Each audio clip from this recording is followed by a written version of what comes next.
E a Xerá deve ter muita imagem também, você Você procurar... achou aí, Kratos? Isso. Ah, é? Tem umas são melhores ainda, que são várias estatuetazinhas das deusas segurando os seios, assim. São várias estatuetas pequenininhas. Porque a Xerá é essa deusa, Mãe. a mãe, né? E ela era muito adorada mesmo em Israel e Judá. E a gente tem tem milhares, né? O Rodrigo Silva tem, inclusive, uma Xerá No no museu, acervo dele no lá, museu dele. ou mais de uma. Ah, tá. É, porque é muito comum isso, já tem uma contagem que eu vi diz de 5.000 estatuetas de Asherá que foram encontradas em Israel e Judá. Nossa. E essas estatuetas foram encontradas principalmente em contextos domésticos. Então você está escavando uma casa, né? Arqueologicamente você encontrou as ruínas de uma casa, você vai escavando, você vai encontrando imagens de deuses o tempo inteiro em Israel e Judá. Por quê? Porque a população adorava outros deuses, apesar da controvérsia, da polêmica, né? Nos autores bíblicos, quanto mais você vai no passado, mais você tem esses registros, né, dessa adoração a outros deuses em Israel e Judá, que é condenada pelos autores da Bíblia, né? Inclusive em Jerusalém tem mais de 100, essa aí, por exemplo, né? Eles chamam inclusive isso de figurina, porque em inglês é pillar statuettes, né, que é tipo uma estatueta pilar, porque ela tem esse formato de pilar, né? Coluna, né? De coluna, ela não tem a parte de baixo, né?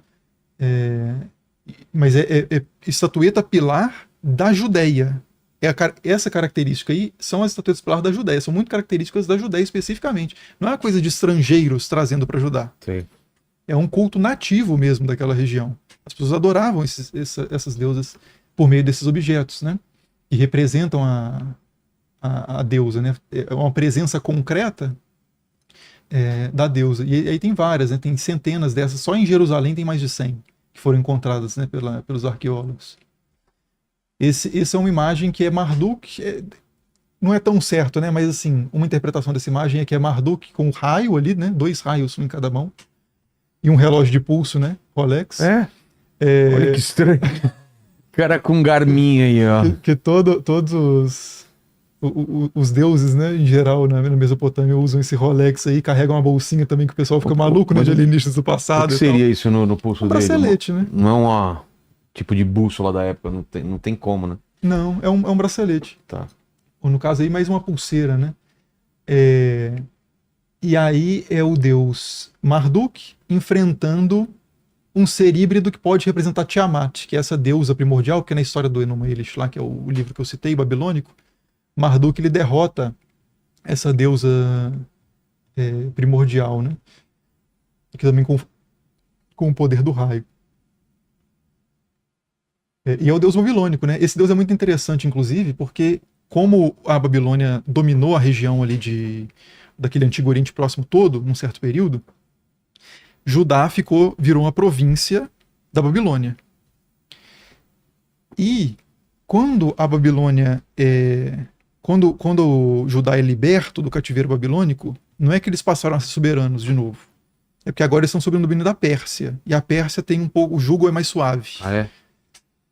Então, a gente tem isso no livro de Neemias, ou Esdras e Neemias, que fala de quando o povo foi libertado e fala do decreto de Ciro devolvendo a possibilidade do pessoal cultuar o seu Deus naquela terra. Eles podem novamente ter soberania, ter autonomia no culto, então eles podem ter o seu próprio templo, eles podem ter os seus sacerdotes, né? Uma classe oficial que não vai estar debaixo da autoridade necessariamente do povo que está oprimindo aquele território, né? Então, assim, isso é celebrado na Bíblia como Yahvé devolveu a autonomia cultica para o povo. Só que a gente encontra essa mesma história, esse mesmo tipo de coisa acontecendo em um documento babilônico, persa, na verdade, que é o Cilindro de Ciro, mas foi escrito na Babilônia, que fala que o deus Marduk levantou Ciro para ser o libertador de todos os povos, e foi ele que devolveu a autonomia de culto não só a Israel, mas a vários outros povos. Na Bíblia, isso está interpretado como Yahvé libertou o povo e deu autonomia de culto. Inclusive no livro de Isaías fala, né? Yahvé diz, né? O meu ungido, Ciro, o meu ungido. Se refere a Ciro como Messias, como Salvador. Por quê? Messias é diferente da ideia também mais tardia judaica dos tempos de Jesus, de que o Messias é quase que um Deus, né? Ou mesmo um Deus, e que é um só. Messias originalmente é uma palavra que significa só ungido. Você derramou óleo sobre a cabeça da pessoa. Aí geralmente são reis ou sumos sacerdotes. É uma confirmação de autoridade, né, daquela pessoa. Então o texto diz que Ciro, o meu ungido, Yahvé diz, Ciro, o meu ungido, Yahvé levantou um rei estrangeiro para ser rei mesmo, né, para ser o ungido, o escolhido dele, para libertar o povo do cativeiro babilônico. Essa é a interpretação dos autores da Bíblia. No cilindro de Ciro fala que é Marduk. Por quê? Porque Marduk é o deus supremo da Babilônia. Então, quando Ciro, que é um persa, quer falar a linguagem do povo, até diplomaticamente, né, para ter os súditos ali obedecendo, ele quer falar a linguagem do povo na Babilônia, ele fala que é Marduk, que é o deus supremo. Agora, quem está na Judéia atribuindo isso a um deus, vai atribuir a Yahvé, né? Então, isso é muito curioso também, quando a gente encontra um mesmo evento, só que da perspectiva de povos diferentes, né? E tem imagem, essa imagem é de Asherá? Coloca aí, Kratos, pra gente ver. Isso, essa imagem ela tem a ver com Asherá, mas na inscrição ali, que tá escrito, onde parecem umas máscaras com um penacho, Sei. em cima dessas cabeças tem um textinho, né? Esse texto, ele diz o seguinte, esse é um vaso, né? Isso foi encontrado em Kuntilet Ajrud, que é pedaços aí do vaso, né? Isso, tipo, a partir dos cacos, eles têm essas figuras, e isso foi simplificado no desenho aí, né? Mas isso é um vaso que foi encontrado, na época era ao sul de Judá. Hoje é na Península do Sinai, né? Então é ao sul do que hoje é o Estado de Israel. E você tem ali na parte de cima algumas letras, e está escrito ali: eu te abençoo por Yahvé de Samaria e sua Asherá. Ué? Como se fossem marido e mulher? Não. A primeira interpretação parece ser essa, né? Até o que tem faz um pênis sentido, embaixo lá, não tem? Isso, vamos falar desse pênis aí que vou falar desse pênis aí. Que talvez não seja exatamente um pênis. É? O que é isso aí? Mas depende de quem tá vendo, né? E tem uma mulher ao fundo lá tocando uma harpa, talvez, ou não? Isso. Mas vamos com calma. Tá. Essa ideia de Yahvé e sua Asherá, ela não é tão estranha quando você tem o contexto lá dos deuses de Ugarit, em que El, que significa Deus, é marido de Asherá. Se Yahvé assume esse papel do criador, o sábio, esse papel que antes assumia El naquela região de Canaã, não seria de se espantar que algumas pessoas, pelo menos naquela região, isso não significa que todas as pessoas, mas algumas pessoas naquela região viam Asherá como a esposa de Yahvé. Entendi. E o que Yahvé de Samaria? É porque os deuses na antiguidade também eles eram referidos geralmente com o nome e onde está o templo. Você tem diferentes manifestações dos deuses, né? Então, como tem hoje em dia a Virgem Maria. É parecido.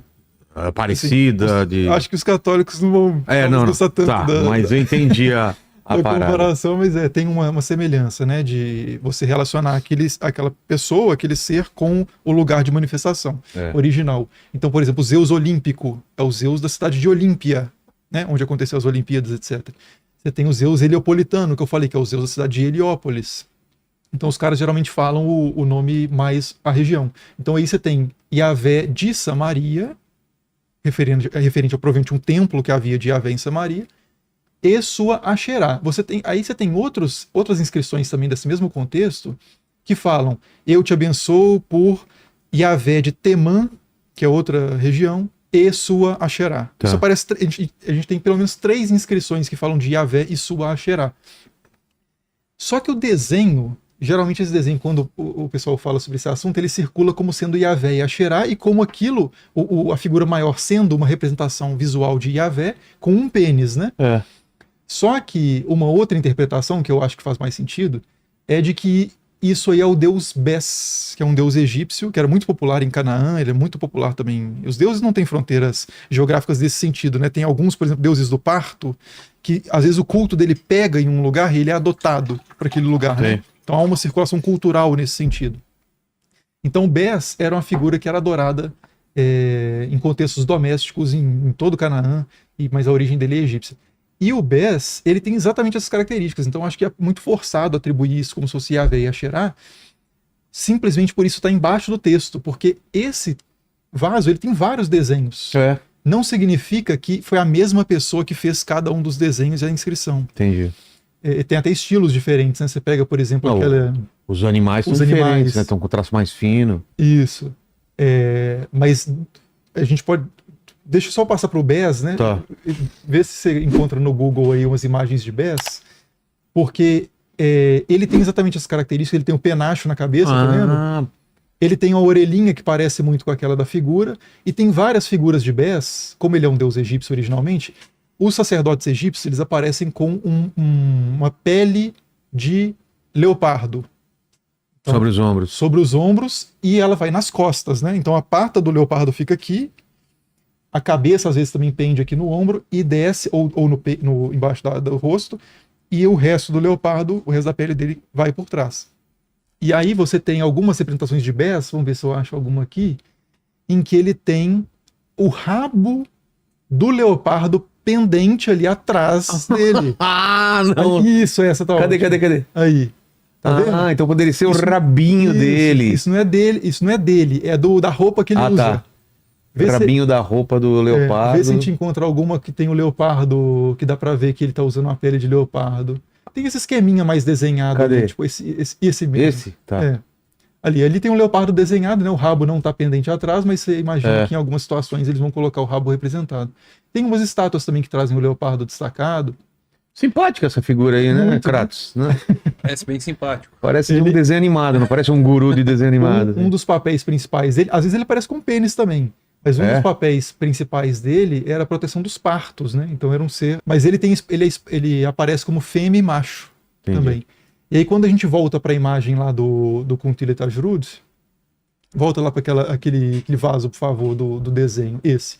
Aí a gente vê não só que ele tem o penacho igual o do Bes na cabeça, ele tem a orelhinha e a cara, que eles chamam de teriomórfico, né? Que é uma forma mais animalesca, meio monstruosa. Que essas pintinhas aí provavelmente realmente é representando o animal mesmo, né? Apesar de não estar como um manto, assim, exatamente daquela forma. Mas aí é também a dificuldade do desenhista também, que você vê que é tosco, o cara não sabe desenhar. Ele conseguiu... mas é verdade, olha só, cara. Mas também ó a perninha. Os dois pés pro mesmo lado, coitado. Parece que tá fazendo um curupira e um moonwalker. Talvez ele fez as pintinhas, aquilo remete suficientemente ao que ele estava na cabeça, que é o leopardo. Ele não precisa fazer figurativo bonitinho. Mas a figura da mulher também tem alguma roupa de... O quê? A que tá atrás também tem as pintinhas na roupa. Mas é porque... Então seriam duas figuras de Bes, macho e fêmea. Não seria uma rainha, uma deusa, então. Então, mas... tudo isso é interpretado, claro, o cara não escreveu, mas assim, eu acho que a partir dos registros que a gente tem, a interpretação que faz mais sentido é essa, né, que é defendida por vários estudiosos desse tema. Tem um especialista que originalmente defendia que aquela figura com a harpa era Asherá, mas ele mudou de ideia para o Bes, que é o William Dever, o cara mudou de ideia depois, e é possível argumentar que a Asherá esteja representada figurativamente no desenho, mas ela pode ser a vaca amamentando o filhote, que é uma referência, a ideia da vaca sagrada também representa as deusas naquele contexto. E o fato dela amamentar o filhote é a deusa nutriz, né? A deusa que nutre, é uma imagem comum, então essa vaca pode ser uma representação de Asherá. E tem o outro lado desse vaso, eu não sei se... Eu não peguei a imagem, mas... Enfim, que mostra o quê? Se alguém quiser jogar no Google depois, Kuntilet Ajrud, vai encontrar um lado que tem uma árvore, e em volta da árvore dois animais. E a árvore é um símbolo da deusa mãe também, né, nesses contextos, né? Com animais do lado. Às vezes são dois leões, às vezes são dois ibex, que é aquele bicho com um chifrão, né? Então essa árvore pode ser que represente Asherá, né? Mas tudo isso é muito especulativo. Agora, o fato é que está escrito ali, eu te abençoo, em nome de Yahvé e sua Asherá. E é uma pista muito forte mesmo de que algumas pessoas, pelo menos ali na região,